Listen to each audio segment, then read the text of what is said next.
Hai, Assalamualaikum warahmatullahi wabarakatuh. Perkenalkan, nama saya Devi Sylvidia, saya PSPA UAD Angkatan 38.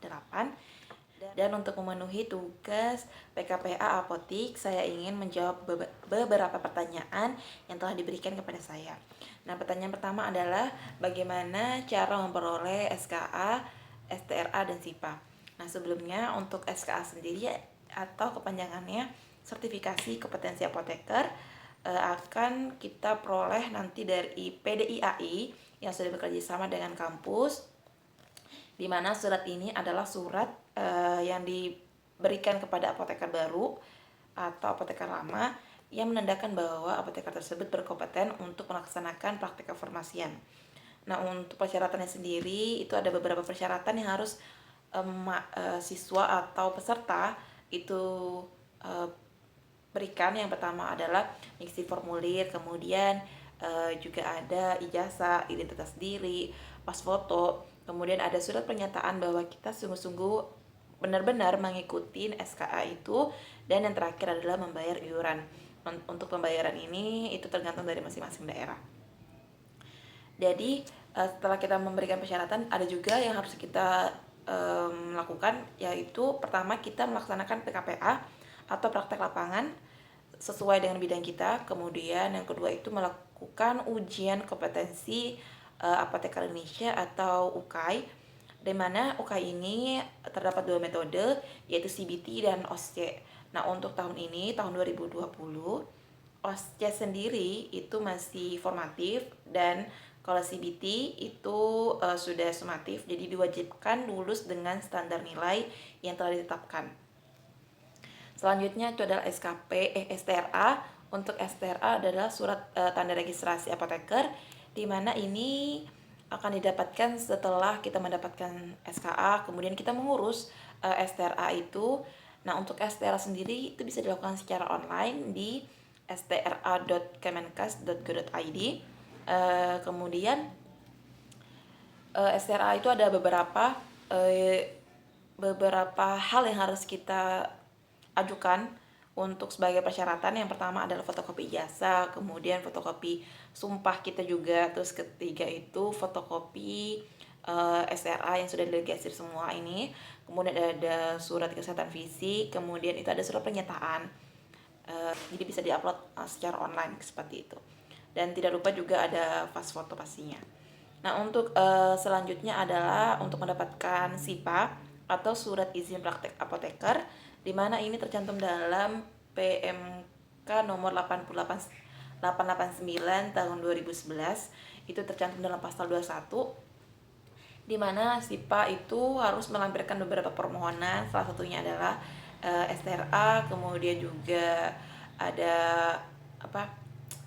surat pernyataan bahwa apoteker itu bekerja di suatu instansi pelayanan, dan juga surat rekomendasi dari IAI, dan juga ada surat dari pimpinan tempat kita bekerja, seperti itu.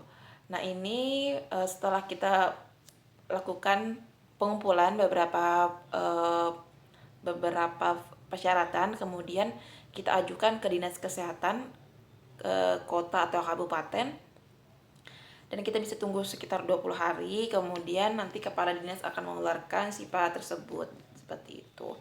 Nah, untuk SIPA dan SIKA ini biasanya tuh perpanjangnya sampai 5 tahun. Untuk SIPA dan SIKA berlaku sepanjang STRA masih berlaku, seperti itu. Dan tempat bekerja kita juga masih sama dengan tempat yang kemarin. Untuk pertanyaan selanjutnya adalah apa yang dimaksud dengan OA dan bagaimana kriteria obat OA serta bagaimana cara pemberiannya. Nah, untuk OA sendiri adalah obat keras yang dapat diberikan kepada pasien tanpa resep dokter, diberikan oleh apoteker. Nah, OA sendiri adalah obat wajib apotik, dan untuk sekarang ini OA sudah menjadi 3, OA 1, OA 2, dan OA 3 yang dikeluarkan oleh Kementerian Kesehatan. Kemudian untuk bagaimana kriteria obat yang diberikan, jadi obat-obat yang diberikan ini harus sesuai dengan beberapa persyaratan ketika kita yang memberikan. Nah, ketika apoteker ini memberikan walaupun tanpa resep, jadi harus memperhatikan pertama, kita harus menulis data pasien di dalam buku atau data buku OA.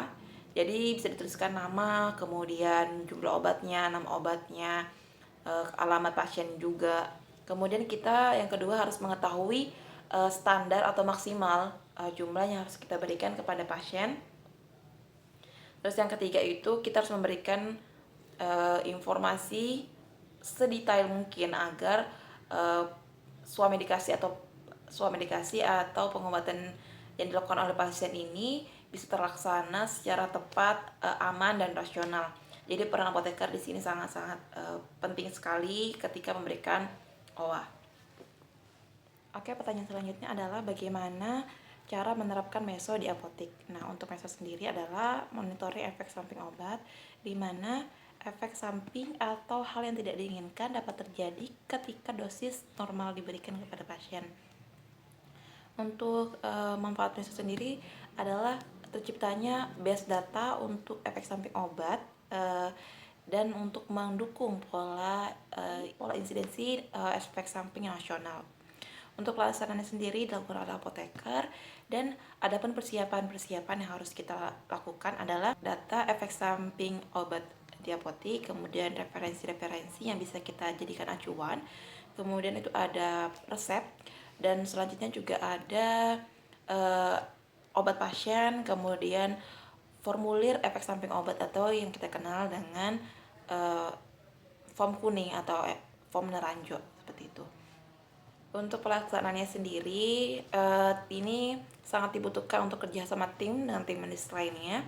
Dan setelah ada efek samping, kita bisa mengirimkan ke BPOM dengan alamat sudah ada tercantum di dalam form kuning tersebut. Untuk selanjutnya, pertanyaannya adalah screening resep meliputi apa saja. Nah, untuk resep sendiri, ketika resep datang, kita sebagai apoteker kemudian mengecek resep dengan screening resep, meliputi administrasi, farmaseutis, dan juga klinis.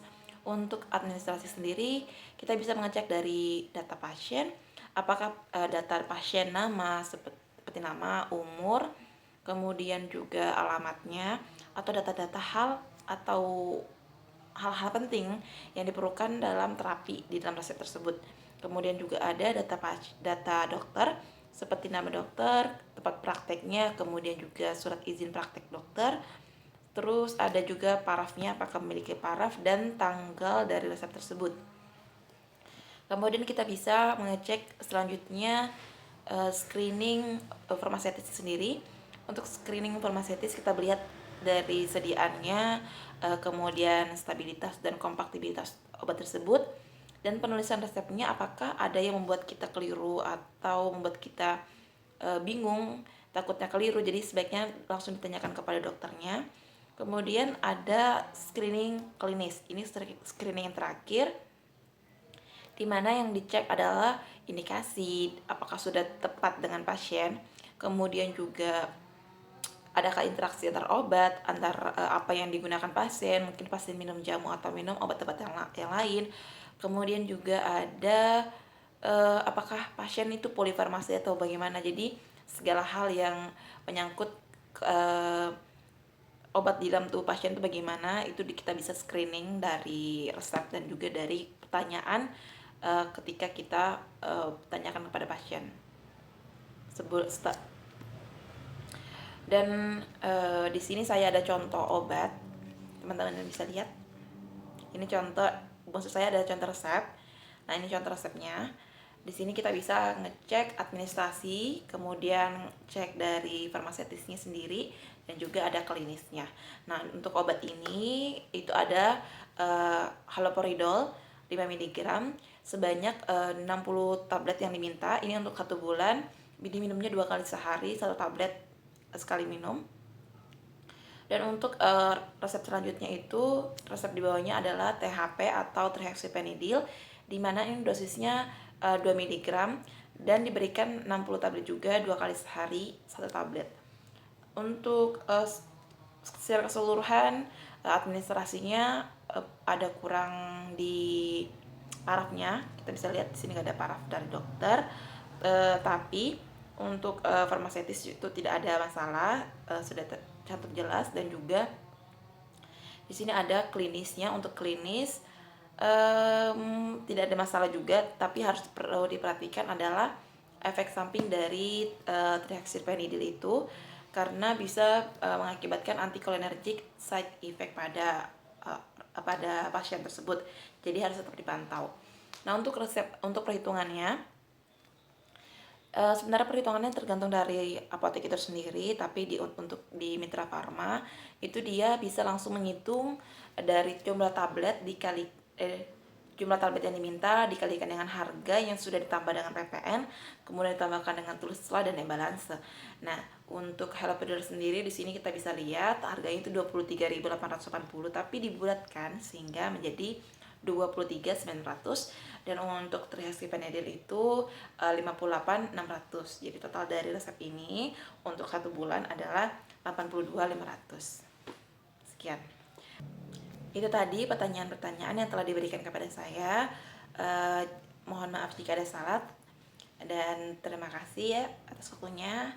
Sekian dari saya. Wassalamualaikum warahmatullahi wabarakatuh.